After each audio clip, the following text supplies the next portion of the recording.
오늘은 삼위일체 주일입니다. 오늘 주시는 말씀은 삼위일체는 사랑입니다 라는 제목으로 은혜를 나눕니다. 교회에는 성탄절, 부활절 등등 절기가 있습니다. 지난주는 성령 강림 주일이었고 오늘은 삼위일체 주일로 지킵니다. 성령 강림절에 성령의 오심으로 성부 하나님, 성자 예수님, 성령 하나님, 세 분 하나님이 한 분이시라는 삼위일체라는 것입니다.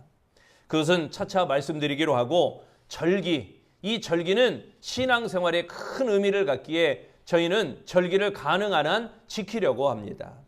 구약시대 이스라엘 백성들에게 지키라고 명하신 절기니까 우리는 오늘 우리와는 상관이 없다. 아닙니다. 그렇지 않습니다. 구약의 절기는 오늘 우리에게도 큰 의미가 있습니다. 유대인이 반드시 지켜야 될 3대 절기는 유월절, 칠칠절, 수장절 이 세 가지 절기가 있습니다. 이 절기는 아무리 멀리 살아도 예루살렘 성전에 와서 이 절기를 지켜야만 했습니다. 유월절, 이 유월절은 이스라엘 백성들이 예굽에서 종살이하다가 모세의 인도로 출애굽하게 될 때 하나님께서 10번째 재앙으로 죽음의 신이 예굽의 전역을 지나며 양의 피를 문틀에 바르지 않는 집의 장자를 죽이겠다라는 것입니다. 그런데 이미 통보를 받은 이스라엘 백성들은 양을 잡아 피를 바름으로 이 죽음의 신이 넘어가게 되었습니다. 그렇게 죽음의 신이 넘어갔다는 의미의 유월절이라고 말을 합니다. 밤사이 수많은 장자가 죽어가는 것을 본 이 예굽의 왕은 이스라엘 백성이 예굽을 떠나는 것을 허락하게 됩니다. 그리하신 하나님의 은혜에 감사하며 이스라엘 백성들은 매년 유월절을 지키게 됩니다. 바로 그 유월절에 예수님이 십자가에 달려 피 흘려 돌아가셨습니다. 그리고 그 예수를 믿는 자는 누구나 구원을 받습니다. 예굽에서 문틀에 바른 이 피의 양의 피를 보고 죽음의 신이 넘어가게 되었듯이 예수님을 믿을 때 우리를 감싼 예수의 십자가 보혈을 보시고 우리를 구원하시는 하나님, 그 하나님이십니다. 그렇게 유월절과 예수님의 십자가 구원으로 연결이 되어집니다. 이에 유월절에게는 이 유월절 후 7주가 지난 다음 날인 칠칠절, 이 칠칠절은 봄에 곡식을 수확하고 감사하는 절기가 바로 칠칠절입니다. 우리에겐 예수님이 부활하신 후 7주가 지난 이 날이 같은 날입니다. 이 날이 바로 맥주 감사주일과 비슷하게 됩니다. 이 날은 성령의 강림으로 초대교회가 시작된 날이기도 합니다. 예수님의 십자가 보혈로 뿌려진 복음의 씨앗을 교회가 수확하는 것입니다. 유대인들은 칠칠절에 모세가 시내산에서 율법을 받은 날이다 이렇게 전해지고 있습니다. 유대인에겐 율법이 전해져 여호와 신앙을 지킬 수 있었고 우리에겐 성령이 오셔서 성도다운 삶을 살게 하셨습니다. 그러므로 칠칠절과 성령 강림절도 결국 연결되어지는 것입니다. 그리고 수장절이 있습니다. 수장절은 초막절이라고도 하는데 가을에 수확을 하고 감사하는 절기가 바로 수장절입니다. 하나님께서 우리에게 지난 1년 베푸신 은혜에 감사하는 추수감사절이기도 합니다. 유대인들은 이때 들판에 나가 초막을 짓고 한 주간 동안 야외 생활을 하게 됩니다. 그렇게 조상들의 광야 고생을 직접 체험하며 거친 환경에서 보호해 주신 하나님, 그 은혜에 감사합니다라고 고백하는 것입니다. 우리는 초막절처럼 직접 몸으로 주님의 은혜를 체험하지는 않지만 그 뜻을 알고 주님의 은혜를 느끼며 감사하며 살아야 할 것입니다. 그러면 우리 기독교는 이 절기를 알아야 하듯이 알아야 할 것이 많고 또 바로 알고 바로 믿어야 한다라는 교훈입니다. 지금도 계룡산, 저 계룡산을 비롯해 영험하다는 산이나 큰 바위 앞에 재물을 쌓아놓고 두 손을 비비며 가족의 병이 낫기를 기도한다든지 무슨 합격을 위하여 기도한다든지 사업의 번창을 기도한다든지 비나이다 비나이다 하는 사람이 너무 많지요. 사업이 잘 되기를 비나이다. 아들, 딸 공부 잘하기를 비나이다. 좋은 직장에 취업하기를 비나이다. 여러분, 이런 분들 참 보고 안타깝지 않습니까? 그들이 우리와 다른 것은 비는 대상이 누군지도 모르고 영험하다니까, 거기가 좋다니까 무작정 빌며 내 소원을 들어달라라고 하는 것입니다. 비는 사람이 아무리 허물이 커도 비는 데는 아무 지장이 없습니다. 비는 사람이 과거 무슨 죄를 지었어도 그 비는 데에는 아무 지장이 없습니다. 그러니 우리가 믿고 섬기는 분은 하나님이시고, 신앙생활은 하나님이 어떤 분이신지 배워가는 것, 이것이 바로 우리 기독교입니다. 하나님을 알아야 바로 섬길 수 있지 않겠습니까? 또한 우리 자신을 돌아보며 죄와 허물을 씻기에 힘쓰는 것이 바로 이 바위 앞에서 비는 것과 무엇과 달라도 다른 것입니다. 이거는요, 하나님의 명령입니다. 내가 거룩하니 너희도 거룩하라. 할렐루야. 성도는 불신자와 다른 거룩한 삶을 살며 기도해야 응답을 받는 것입니다. 오늘 하나님을 더 알고자 삼위일체 주일에 이 삼위일체를 더 깊이 알기를 원합니다. 어느 신학자가 이 삼위일체의 신비에 대해 고심하면서 바닷가 모래사장을 걷고 있었습니다. 그런데 저 앞에 한 10살 정도의 아이가 모래사장에 구덩이를 파고 있었습니다. 그리고 플라스틱 통에 바닷물을 담아와서 그 구덩이에 붓고 있었습니다. 그래서 물었습니다. 얘야, 왜 그런 쓸데없는 일을 하고 있니? 그러자 그 아이가 이렇게 대답합니다. 제가 저 넓은 바닷물을 이 작은 구덩이에 넣을 수 없어요. 그리고 이 신학자는 하나님의 음성을 듣게 됩니다. 네가 인간의 제한된 지력으로 어찌 하나님의 크신 신비를 알 수 있겠는가? 삼위일체 하나님은 세 분이자 한 분이십니다. 삼위일체, 우리 머리로는 이해하기 어려운 신비한 일입니다. 삼위일체에 대한 반응은 여러 가지가 있습니다. 야, 그건 말도 안 돼. 어찌 한 분이 세 분이고 세 분이 한 분이야. 말도 안 되는 것을 나는 안 믿어. 또는 나는 몇 번을 들어도 무슨 말인지 잘 모르겠으니 아예 관심을 두지 않을 거야. 그리고 또 한 가지, 내가 아는 것에 한계가 있으니 온전히 이해할 수는 없지만 기회 닿는 대로 더 알아갈 거야. 우리는 당연히 세 번째 성도가 되어야 할 것입니다.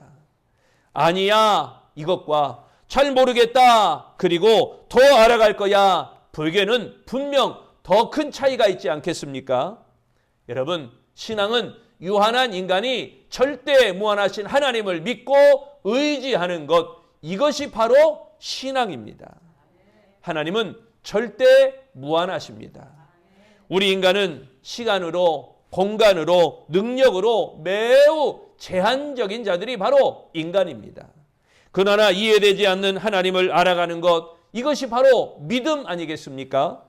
제가 저것이 피아노인 것을 믿습니다 라고 한다면 모두가 공감을 합니다. 이건 피아노니까요. 그런데 반대로 이 드럼을 보고 저것이 피아노인 것을 믿습니다 라고 말한다면 여러분 이렇게 생각할 거예요. 오늘 목사님이 좀 이상하다. 어찌 저 피아노를 믿는다고 하냐. 저것은 드럼인데, 거꾸로 다시 말해서 이것이 피아노인 줄로 믿습니다. 안 믿어도 피아노예요. 그렇죠? 이건 안 믿어도 피아노예요. 제가 거꾸로 이것은 피아노인 줄로 믿습니다. 그러면 이상하다라고 하지만 거꾸로 이것이 피아노인 줄로 믿습니다 라고 해도 이상하다고 할 것입니다. 왜? 이것은 어차피 피아노니까요. 여러분이 이미 눈으로 보아서 알기 때문입니다. 피아노 또는 위에 있는 전등, 여러분이 앉아있는 의자, 이거를 보면 알지 믿는다고 하지는 않는 것입니다. 그런데 적지 않은 교인이 이런 믿음을 가지고 있습니다. 내가 앉아보니 의자구나. 내가 두드려 보니 피아노구나. 내가 두드려 보니 드럼이구나. 이런 것, 불이 켜지는 걸 보니 전등이구나. 그런데 나는 이해할 수 있어야 믿는다. 보이지 않는 것은 안 믿어. 이것과 뭐가 다르겠어요? 대표적으로 예수님의 부활은 아무리 생각해도 이해가 되지 않으니 안 믿어. 천국은 보이지 않으니 믿지 않을 거야. 기독교에서 부활, 천국 이걸 빼고 나면 무엇이 남을까요? 착하고 바르게 사랑하며 살자. 좋습니다. 착하고 바르게 사랑하며 살아야지요. 하지만 그러라고 예수님이 십자가에 못 박혀 돌아가셨을까요? 난 그저 예수님께 기도해서 내가 바라는 것이나 이룰래. 이것이 우리와 계룡산 큰 바위 앞에서 비는 자와 다를 것이 무엇이겠습니까? 여러분은 나는 신중에 하나님이 제일 세니 교회에 다닌다. 이런 분 혹시 있습니까? 그런데 하나님이 힘이 세서 내 소원을 이루어 주신다는 것 외에 하나님이 세기에 내 마음도 아시고 내가 원하신 것이 내게 좋은지 나쁜지를 아시는 하나님이십니다. 내게 무엇이 진정 필요한지, 내가 하나님의 자녀답게 사는지를 살펴보고 들어주시는 하나님이십니다. 그것이 바로 전능하신 하나님 아니십니까? 하나님을 점점 더 알아갈 때 더 능력 있는 성도가 되고 더 받고 더 누리는 더 큰 복을 받는 성도가 되어질 것입니다.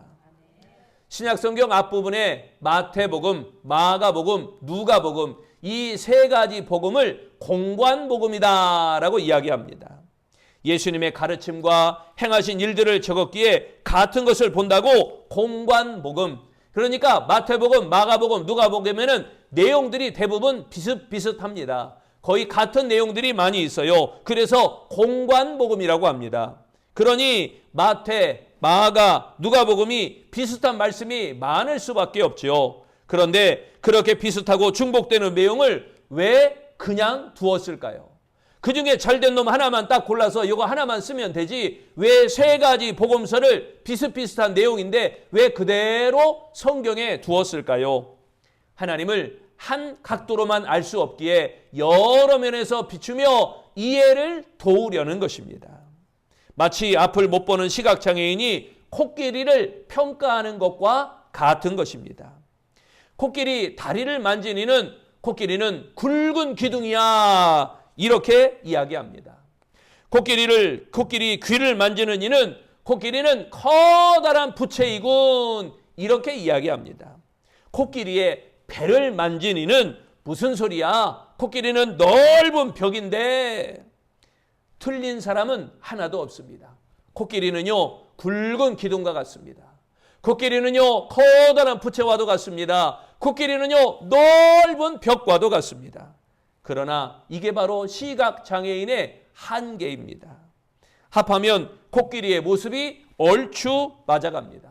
여러분 삼위일체론도 신비하신 하나님에 대하여 인간보다 쉽게 이해하도록 가르치시도록 우리 하나님께서 우리에게 가르쳐 주신 것입니다. 그런 하나님의 사랑을 알고 내 지식의 한계를 알고 그걸 이해하면 삼위일체를 알아가게 되는 것입니다. 여호와의 증인들은 삼위일체란 단어가 성경에 없는데 어찌 믿느냐 이렇게 이야기합니다. 그렇습니다. 성경에 삼위일체 이런 말은 없습니다. 그러나 세 분 하나님이 함께 하심을 알려주는 성경 구절은 아주 여러 군데에 있습니다. 창세기 1장 26절 하나님이 이르시되 우리의 형상을 따라 우리의 모양대로 우리가 사람을 만들고 여러분 보세요. 우리 하잖아요. 여기에 내라고 하지 않고 우리라고 하셨습니다. 세 분 하나님이 함께 하심을 말씀하는 거죠. 신약에 와서는 먼저 본 본문에 말씀합니다. 예수님께서 요단강에 오셔서 세례 요한에게 세례를 받습니다. 유대인들의 세례는 물에 푹 담갔다가 올리는 침례를 말하는 것입니다.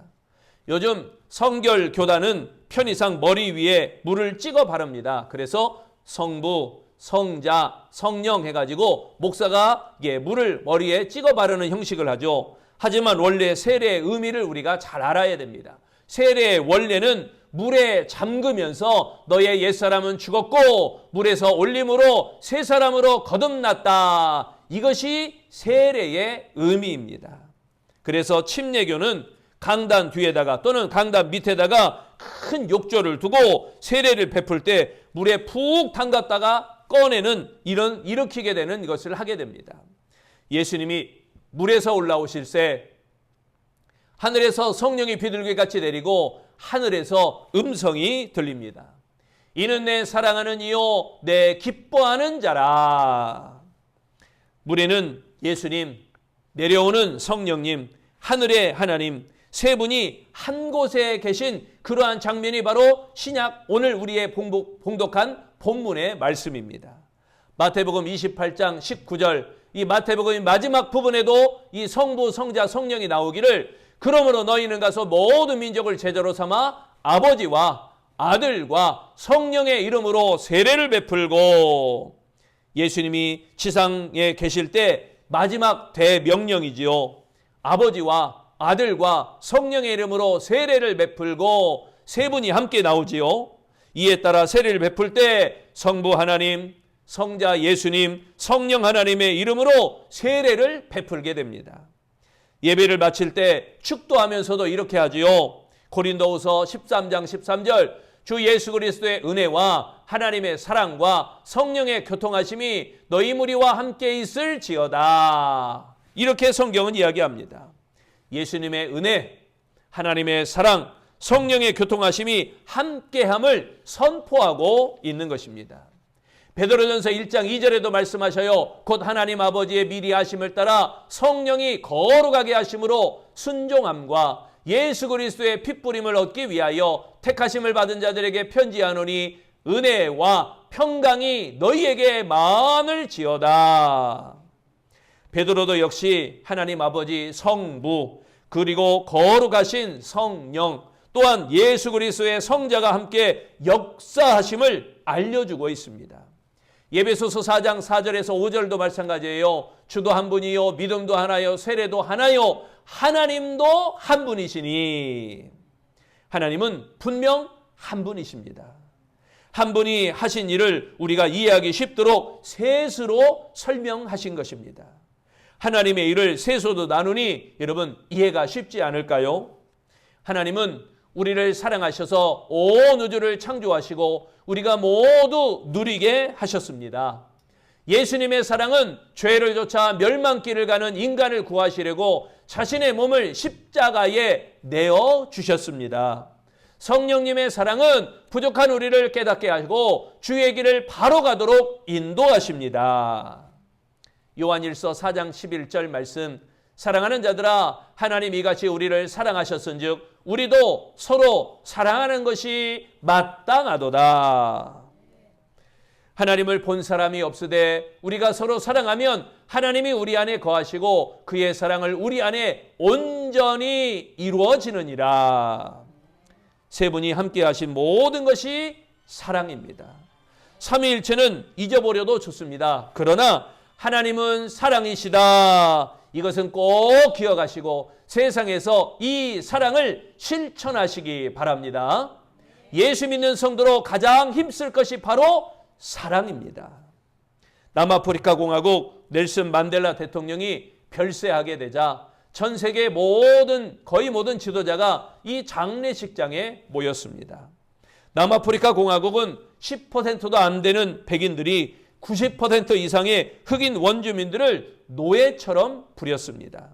그렇게 원주민의 노동력을 착취하고 옥에 가두거나 살해하기도 하였습니다. 세상이 바뀌어 27년이나 옥살이하던 만델라가 옥에서 나와 대통령이 된 후 화해 정책을 펴게 됩니다. 자신과 수많은 흑인이 당한 박해를 생각해서 보복 정책을 폈더라면 수많은 백인이 살해되고 엄청난 혼란과 불행이 이어졌을 것입니다. 그러나 만델라는 큰 사랑을 베풀었습니다. 그는 참고 용서하며 화해 정책을 펴게 되었습니다. 그중에 진실화해위원회를 구성해서 거기 출석해서 자기 죄를 정직하게 밝히고 용서를 구하면 형벌을 면해주는 그런 제도가 있었습니다. 어느 날 반드 블랙이란 경찰관이 그 진실화해위원회에 출석하여서 자신이 18세의 흑인 소년을 죽이고 8년 후 그 소년의 집에 불을 지르고 아버지마저 죽인 사실을 솔직하게 밝혔습니다. 진실위원회에서 아이의 엄마이자 죽은 이의 아내인 노 부인에게 물었습니다. 반드 블랙에게 무엇을 원하십니까? 그 여인은 이렇게 대답했습니다. 첫째, 장례를 치를 수 있도록 도와주면 좋겠어요. 그러니까 죽인 후 사라진 시체의 위치를 알려주어 그 시체를 수습해가지고 장례를 치르도록 도와달라는 것입니다. 둘째, 나는 그와 함께 나눌 사랑이 아직 있기에 한 달에 2번 그가 내 집에 찾아와 함께 시간을 보내기를 원합니다. 셋째, 그가 하나님의 용서를 받았다는 것과 나도 그를 용서한다는 사실을 기억했으면 좋겠습니다. 내가 진심으로 그를 용서했다는 사실을 알도록 그를 안아주고 싶습니다. 노 부인은 반드 블랙을 향하여 걸어가는 동안 누군가 옆에서 찬송을 부르는데 나 같은 죄인 살리신, 이 찬송을 부르자 모두가 따라 불렀습니다. 이것이 진정 우리가 배워야 할 사랑, 그 사랑 아니겠습니까? 이것이 진정 우리가 따라야 될 그 사랑 아니겠습니까? 만델라 대통령이 정말 훌륭합니다. 하지만 그의 화해 정책이 성사되기에는 이 기독교 사랑을 바탕으로 한 이 노 부인과 같은 수많은 백성의 깊이 있는 사랑이 있었기에 가능했던 것입니다. 여러분, 우리도 이런 사랑을 해야 됩니다. 기독교 사랑을 바탕으로 한 이런 사랑을 행한다면 지금 안고 있는 많은 문제가 저절로 풀리게 될 줄로 믿습니다. 주위를 돌아보며 더 사랑하시기 바랍니다. 우리를 사랑하셔서 성부 하나님, 성자 예수님, 성령 하나님께서 각기 이 사랑을 우리에게 실천하셨습니다. 그 은혜로 살아가는 우리 아름다운 성도들은 앞으로 이렇게 기도하시기를 바랍니다. 창조주 하나님, 내게 모든 것을 베푸셨음을 감사하오니 이웃의 사랑을 베풀게 하옵소서. 대속의 예수님, 내 죄를 대속해 대신에 십자가에 죽으신 은혜를 감사하오니 나도 나를 희생하며 이웃을 더 사랑하게 하소서. 성령 하나님, 나의 연약함을 아시오니 사랑을 실천할 힘을 주시고 천국까지 인도하소서. 기도하겠습니다. 주님, 창조주 하나님, 대속의 예수님, 성령 하나님, 그 삼위 하나님을 찾고 기도하며 그렇게 살아가며 그렇게 사랑하기를 원합니다. 성부 하나님, 성자 예수님, 성령 하나님, 삼위 하나님의 이름으로 사랑을 베풀며 나누기를 소망합니다. 주 아버지 하나님, 우리를 축복하사 그 사랑이 머물지 않게 하시고 그 사랑이 점점 더 퍼져가며 그 사랑이 더욱더 멀리 나아가며 그 사랑으로 인하여 확산되어지며 그 사랑으로 인하여 하나님 나라가 확장되고 그 사랑으로 인하여 아름다운 교회가 부흥되도록 축복하시기를 예수님 이름으로 기도합니다. 아멘.